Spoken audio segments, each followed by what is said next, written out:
ওই ঘরে সেই দিনকে ওর সাথে যখন খাওয়া দাওয়া করেছে বাকি চারজন, সেই চারজনের মধ্যে একটি মেয়ে পর্যন্ত ছিল। সে কিরকম মেয়ে চিন্তা কর। এরা ডাক্তার না জানোয়ার জানি না, আমি জানোয়ার বললেও জানোয়ারদের অপমান করা হয়, কারণ জানোয়ার সমাজে এরকম কাজ হয় না। তো ডাক্তার না কি আমি বলতে পারবো না। সেই ইন্টার্ন মেয়েটি আরেকটি ইন্টার্নের গার্লফ্রেন্ড। তো তার সাথে ওই পিজিটি মেয়েটি প্রচুর ঝগড়া হয়েছে। ঝগড়া হওয়ার পরে তারা তো হুমকি টুমকি দিয়ে চলে গেছে, দিয়ে তারপর বলেছে তুমি ঘুমো।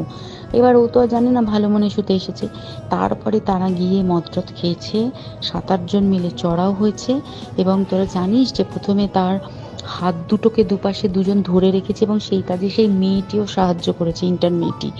দুজন ওকে পা দুটোকে টেনে জরাসন্ধর মতো ছিঁড়ে ফেলেছে, মানে ছেঁড়ার মতো করে টেনেছে, যাতে পেলভিক বোন ভেঙেছে, গলার বোন ভেঙেছে। মানে কি বিপর্যস্ত, মানে বিধ্বস্ত, কি নৃশংস অত্যাচার করেছে। ওকে উল্টো দিক করে